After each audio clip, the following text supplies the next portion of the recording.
Olá, amigos, bem-vindos a mais um programa dos Pensadores Orientados. E hoje nós estamos aqui para falar de um assunto um pouco complicado, né? Que é a crise hídrica que nós estamos vivendo. É uma crise hídrica muito forte no Brasil inteiro.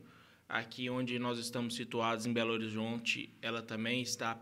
O bicho está pegando para o nosso lado aqui. Então, por mais que seja limpinho, tome só um banho por dia, não toma dois, não.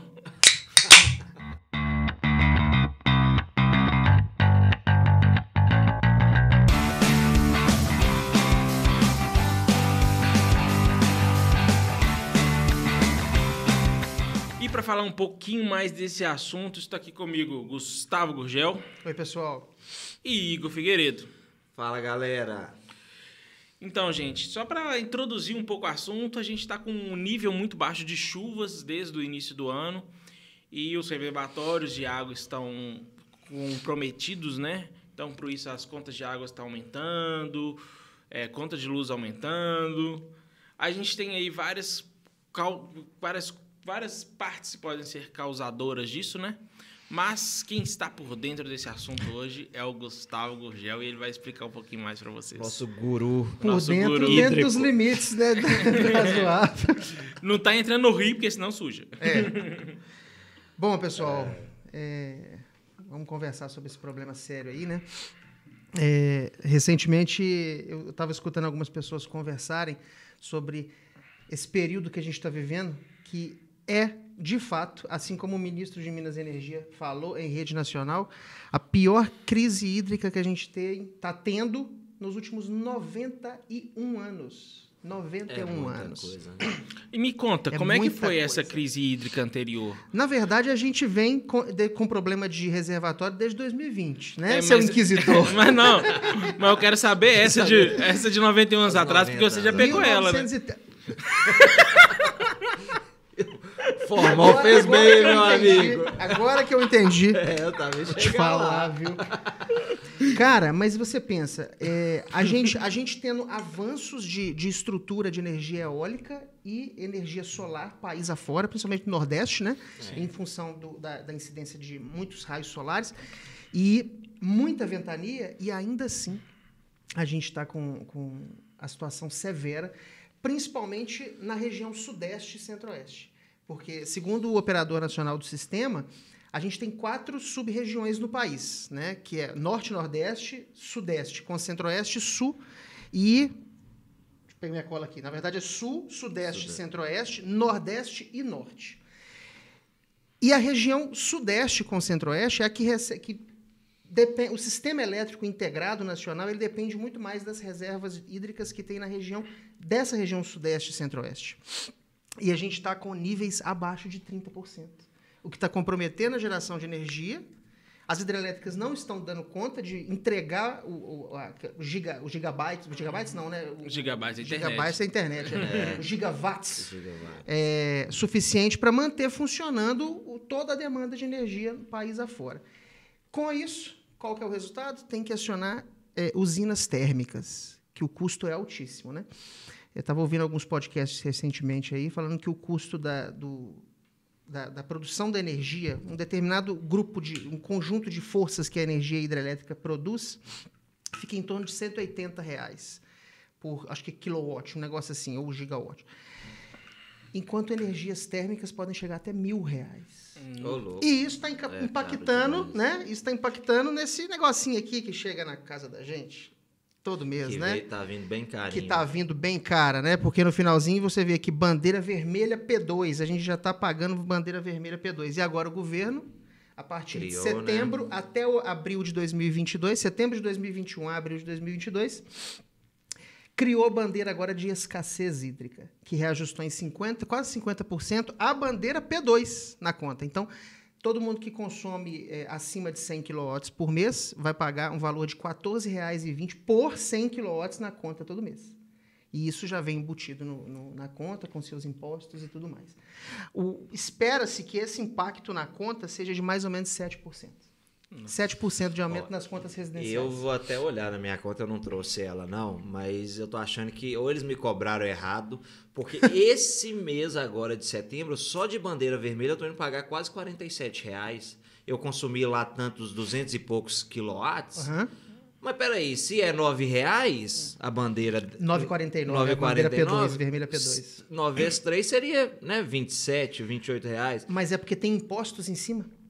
Você tá doido, mas Isso que você acabou de perguntar é a pergunta que eu faço também na minha bandeira P2 aqui, ó. Se eu consumir aqui, ó, 150 kW no mês, seria 9,49 mais metade disso, correto? Seria 17 mas não, poucos. tá dando mais de R$21, mas é por quê? Incidem os encargos. Nossa. Tudo em cima disso. Então imagina agora que passou para 14,20, correto? 14,20 por 100 kW.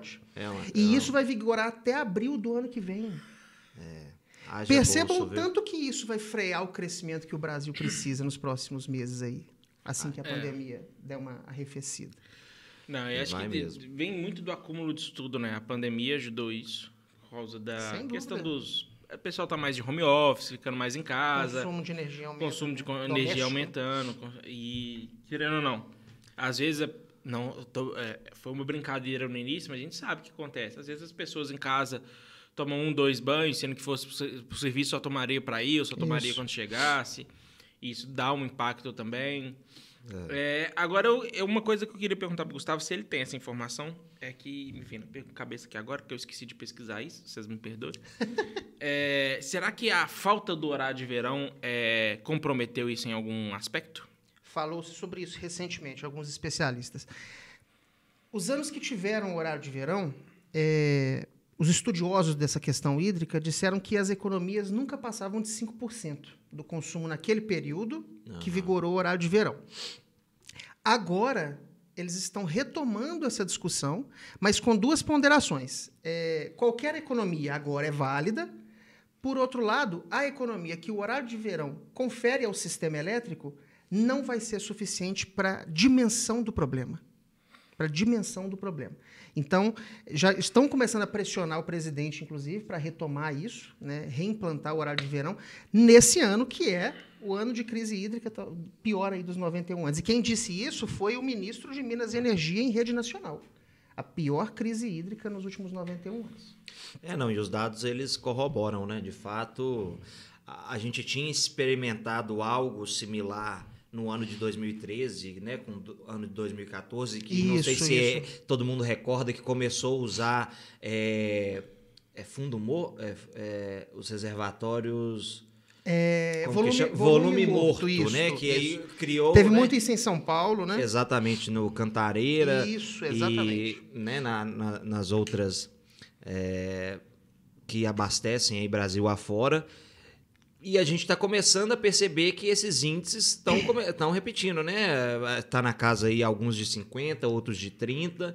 Então, a gente pode esperar que a gente vai ouvir isso de novo, possivelmente, se não vier chuvas consideráveis, né, substanciais, que dê para realimentar essas cisternas e tudo. É muito provável que a gente, né, enfrente essa luta novamente.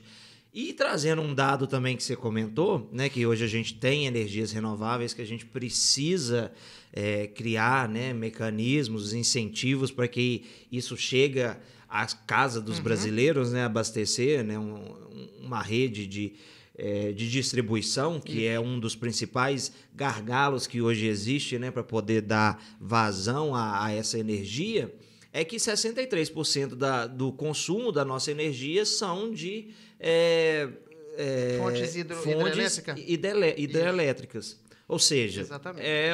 Uma porcentagem gigantesca. É uma margem muito grande de dependência. Muito grande, né? Então a gente não tem muito aonde correr. E né, somos ricos em energia solar e em eólica também. Não, e olha a situação, complementando o que você falou. A gente tem aí 60 e tantos % da matriz é dependente de fontes hidrelétricas, certo? E a região sudeste e centro-oeste reserva em torno de 70% dos recursos hídricos que são direcionados para a produção de energia hidrelétrica.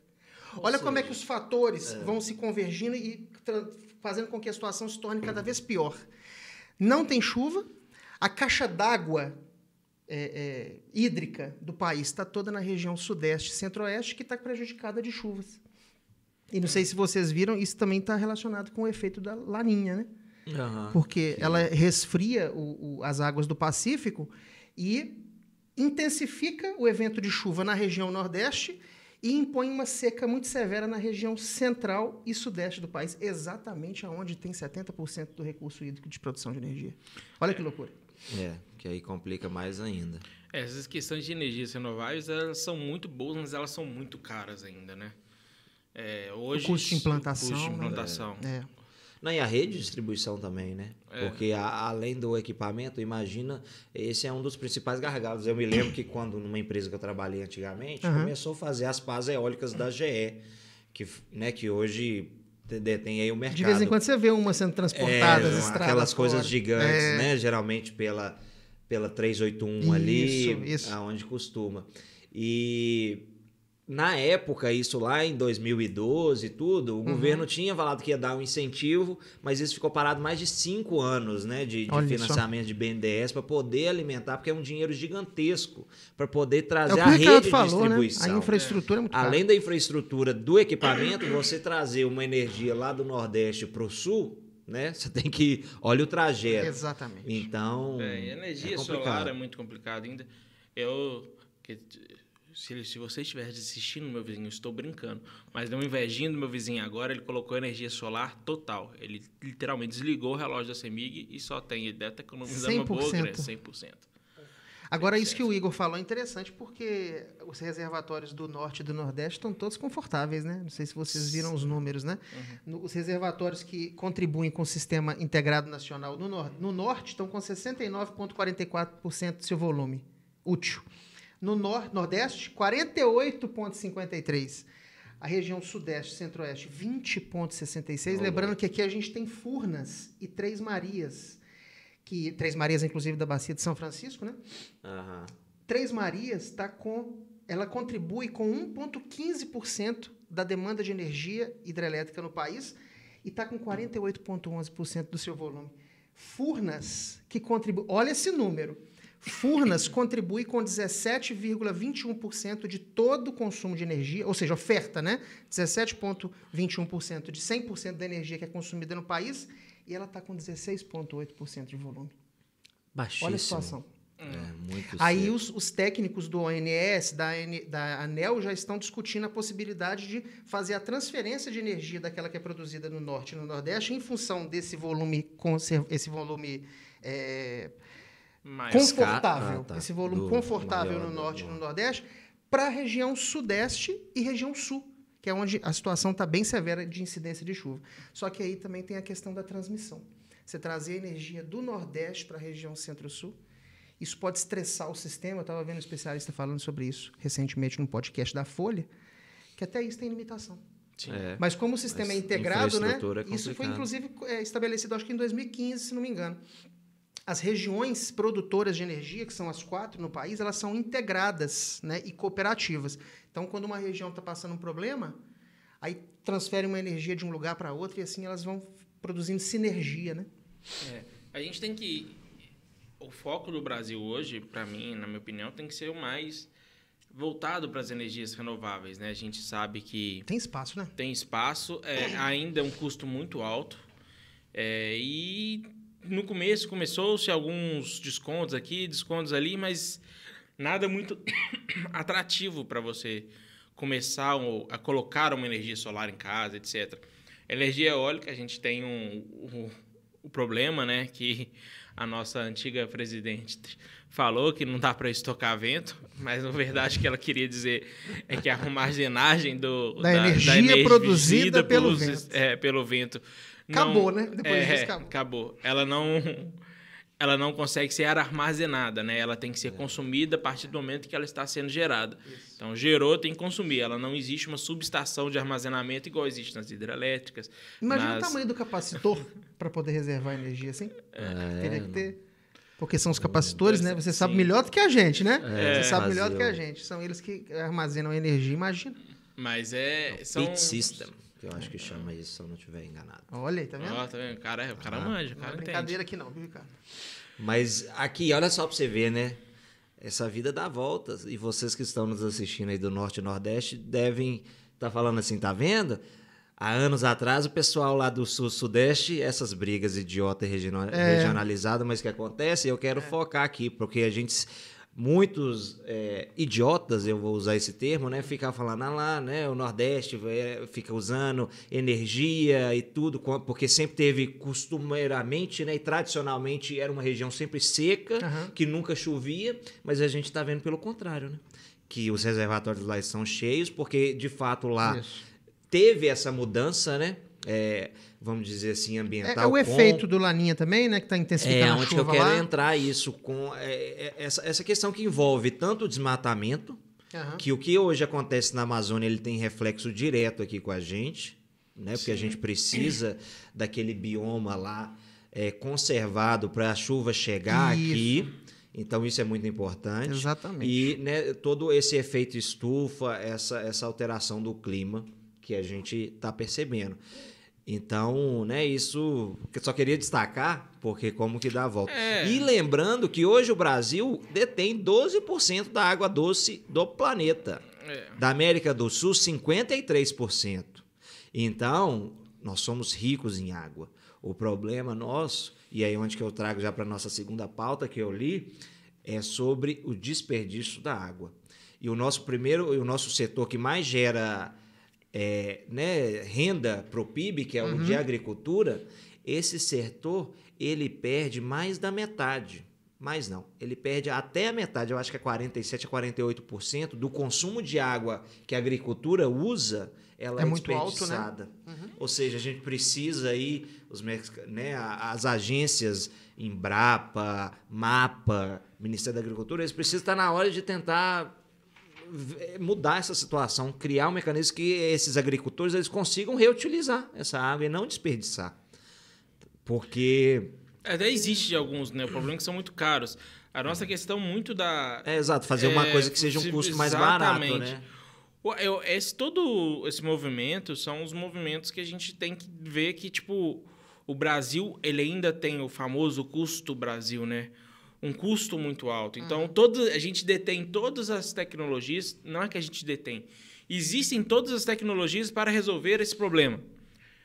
Tecnologia, energia eólica, energia solar, tecnologia para desperdício. O Igor acabou de comentar, existe tecnologia para o pessoal da agricultura reaproveitar energia, não, existe insumo, projetos, né, que podem ser aplicados para ser renovados. Casas também, existem muitas casas que conseguem reaproveitar a água da chuva, reaproveitar a água disso. Só que isso tudo é muito caro, você colocar isso. Você colocar uma caixa d'água interna dentro da sua casa para poder pegar a água da chuva, para você lavar um terreiro, lavar um negócio para você reaproveitar a água. E não é culturalmente estabelecido isso também? E a gente tem esse problema do custo do Brasil ser muito alto. Mas essa parte, só voltando um pouquinho, que eu quero entrar muito nessa parte de desperdício, que é legal... agora a gente está vendo, né, o que o Igor comentou, essa briguinha que existe, infelizmente, vários deputados estaduais e federais aí que falaram há tempos atrás, né, ainda mais alguns deputados federais que o Nordeste dependia do Centro-Sul, né, mais especificamente de São Paulo, estão vendo aí que a realidade é diferente, né, então tem que pensar, né. A gente poderia dizer, então, que o Nordeste hoje está por cima da carne seca, porque incidência de chuva, crescimento exponencial dos parques de produção eólica, produção de energia a partir de fonte eólica e solar. Ou seja, 3 fatores favoráveis na região Nordeste, que deverá salvar o crescimento da região Sudeste nos próximos meses. Olha, e é uma coisa que a gente tem que começar a olhar com seriedade e urgência. E sabe por quê? Na última década, a gente já está falando sobre 2 crises hídricas com desdobramentos que, né, afetam a economia, o crescimento, isso mesmo. Apagão. E aí eu vou trazer um outro dado aqui. Nos últimos 30 anos, desde 91, isso é um levantamento do MAP Biomas, tá? Que foi divulgado no mês de agosto, o mês que passou. O Brasil perdeu 15,7% da sua superfície de água. Nós passamos, em 1990, nós tínhamos 19,7 milhões de hectares. Para 2020, nós passamos para 16,6 milhões. 19 para 16. Que dá uma redução de 15,7. Em 30 anos, a gente perdeu 15% da nossa superfície de água. E aí as perdas são por diversos fatores. Criação de hidrelétrica, O agronegócio, né? agronegócio, Pecuária extensiva, produz expansão aí de territórios que deveriam ser preservados. degradação Com ambiental. a degradação. Então, assim, isso já nos gera um sinal, um alerta vermelho. Porque nos últimos 10 anos a gente não está tendo as chuvas, porque a gente, lembrando, a nossa Isso já última vem desde crise foi de 2020 2013 É. e com efeitos em 2014. Nós estamos em 2021. Eu estou falando uma última década, mas ainda a gente tem 3 a 4 anos para fechar essa década. ainda. Por isso que Então- tem alguns especialistas falando que não houve a providência no tempo necessário. Exato. Então, assim, de fato, a gente está precisando um empenho maior aí nessa questão de renovação, de energia, porque senão, se a gente ficar dependente só de São Pedro, nós estamos lascados. Essa turma aí não está rezando bastante, não. A gente, mas igual você falou, a gente não deve depender só de São Pedro e só dos governantes. A gente deve depender da gente também, né, gente? A gente tem que economizar a água, focar nessa questão do desperdício. Existe desperdício nas grandes indústrias, né? Na área da agricultura, que o Igor falou. Na área da mineração também existe um desperdício muito grande. Então, a gente tem que tentar fazer a nossa parte, né? A gente... Tipo, brincadeiras, né? A consciência mesmo, a né? consciência mesmo. Gastar menos água em qualquer outro tipo de coisa, né? Tipo... Se você tem uma piscina em casa, por exemplo, não jogue a água fora e depois encha de novo. Trate a água, existem tratamentos para água. Se você está trabalhando em casa, quer tomar 2, 3 banhos por dia, toma 2, sabe? Tipo assim, vamos... Reduz alguma coisa da sua Atenda ao pedido rotina do diária, ministro. né? Atenda ao pedido do ministro, né? Que pediu para que Olha- usasse ferro de passar roupa e tomasse banho nos horários que não são de pico. Eu acho que é de 6 às 8 da noite, né? Usa no final de semana e na parte da manhã. Troca um ar-condicionado por um ventilador, alguma coisa assim, né? Meio que emergencial para tentar. Algo que ele falou, desligue os aparelhos, reduza o chuveiro, tempo de chuveiro, e use nos horários de menor pico, desligue o ar-condicionado e o ferro de passar a roupa. As É o que manhãs mais e aos fins consome, de né? semana. Se lava a roupa 3, 4 vezes na semana, tenta lavar 2. Para acumular. Muda né? alguma rotina, né? E eu vou te falar, eu não sei se tem a ver, mas né, teve essa circunstância aqui em Belo Horizonte, há 2 semanas atrás teve um apagão na região norte e nordeste, ali na como que chama a avenida lá? Cristiano Machado, vocês lembram disso? Sim. Teve um apagão, aconteceu e tal, ficou ali algumas horas, mas houve. Então pode ser uma sobrecarga do sistema exatamente do consumo excessivo de energia, não aguentou, apagou. Ou senão até a falta de alguma coisa. E agora, recente, na semana que passou, eu tive problema lá no meu bairro 2 dias que não estava abastecendo água. A Copasa, eu não vi nada, procurei, não foi feito nada. Eu falei, opa! E aí eu cheguei a ficar nesses 2 dias, tipo assim, da parte da manhã até quase o final do dia sem água. E, gente, você ficar sem água é ruim demais, tá? Porque você não conseguir tomar seu banho, né? Você tem que escovar os dentes, encher um copinho, aí você tem que ligar para uma distribuidora para te entregar água. Então, existem outros países que têm esse hábito, né? De escovar dente com um copinho de... É porque a gente é rico, né? Em água.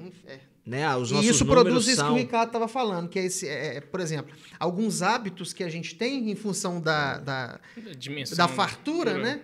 A gente vai ter que mudar isso aí, porque... Então a gente sente quando efeitos perde. Eu, infelizmente, climáticos, essa semana... E aí coincidiu isso tudo, né? Com essa crise hídrica, com esse pronunciamento do governo, com a alta da taxa de crise hídrica, que vai ser chamada agora. Eu falei, Deus livre e guarde, mas a gente, se chegar a ter que fazer racionamento de água, nossa senhora. Não, e é uma situação pesado. sensível para o governo agora, né? Porque a informação sobre a escassez hídrica está nas costas do ministro de Minas e Energia. Por enquanto, o presidente está blindado dessa exposição, né? Agora, se vocês me permitem, eu queria entrar na questão de crescimento econômico, que é o que talvez aí vai produzir o maior problema político para o nosso presidente, né? Eu queria só trazer uns dados interessantes aqui, eu acho que vocês vão gostar. Eu entrei no anuário estatístico da empresa de pesquisa energética vinculada ao governo federal e fiz uma comparação de participação, consumo, né, dos segmentos, das classes. Quando a gente fala assim, consumo por classe, é indústria, comércio, residências, né? Do ano de 2020, porque o anuário de 2021 agora é ano base 2020. E eu olhei o de 2015, logo depois daquele racionamento 14, né? Olha só, consumo residencial representa 17%... Residencial não, perdão. Consumo comercial representa 17% de todo o consumo de energia. Consumo próprio, que é para geração de energia, 1%. Iluminação pública consome 3% da energia produzida só. Consumo industrial, 35%. Nossa. Consumo do poder público, 3%. Consumo residencial, 31%. E consumo rural, 6%. E do serviço público, 3%. Olha o que eu achei interessante. O consumo residencial, em 2020, ele representava um peso de 28,2% nas classes de consumo. Hoje é 31%. Para você ver como é que o aumento da renda ao longo desses anos aumentou o consumo residencial. Isso é bom por um lado, mas olha o lado ruim. Consumo industrial. Em 2020, ele tinha um peso de 36,3%. Hoje é 35%. O que pode nos dizer alguma coisa sobre o decréscimo da produção industrial no país, da crise econômica. Porque se a indústria está consumindo menos energia, da matriz que a gente tem aí em evidência, pode ser um baixo crescimento. E o interessante é o setor rural, né? 6% de energia. Agora, não sei se vocês viram, foi divulgada agora a prévia do IPCA, de agosto de 2021, que é o IPCA 15, que é a prévia do que vai ser divulgado agora em setembro, da inflação de agosto. Olha que loucura. Ela teve uma aceleração, o IPCA teve uma prévia de uma aceleração de 0,89%. Isso é a maior aceleração de uma prévia de IPCA desde 2002. E sabe qual que é o maior peso? Sabe o que acelerou essa inflação prévia, que impactou mais e variou mais? Foi o grupo da habitação, que, por sua vez, é composto de energia.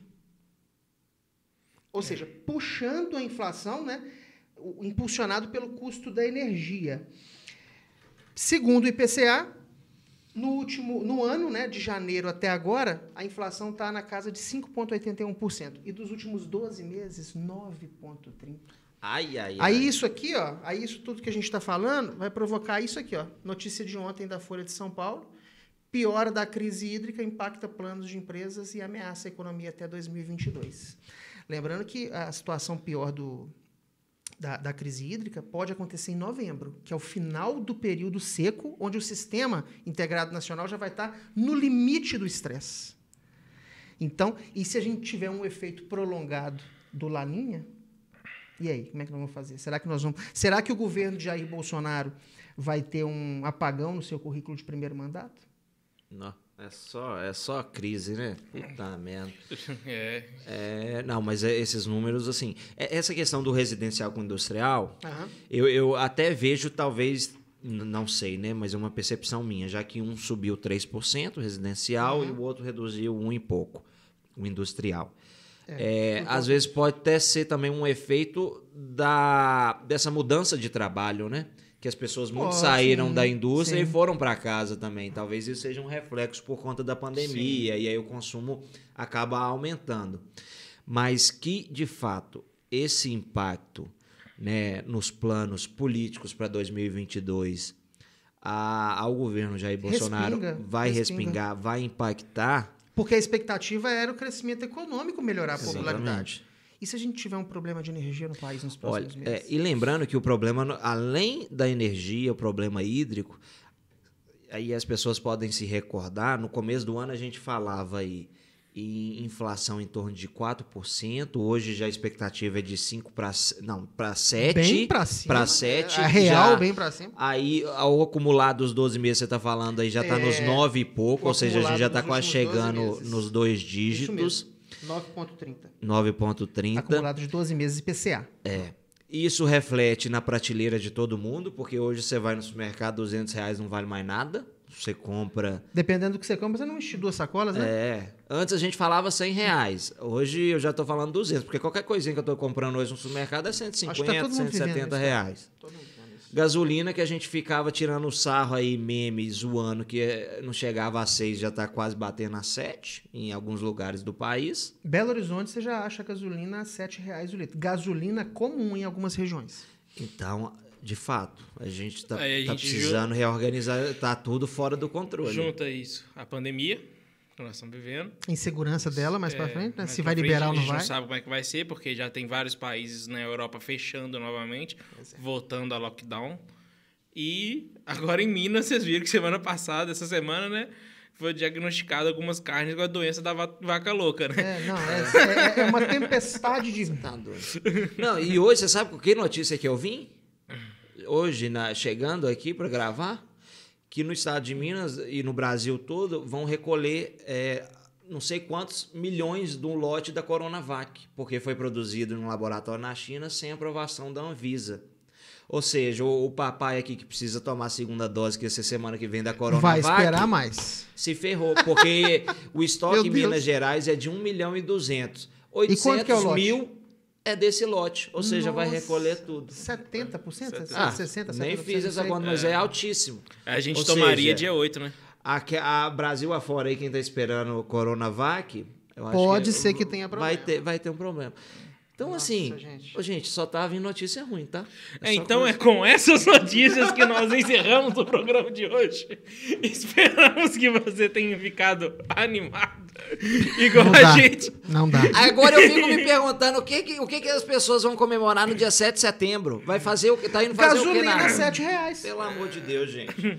Ah, não. Gasolina R$7. Eu vou comemorar um dia de folga, porque nesse dia já estipulei que eu não vou trabalhar e vou dormir até tarde.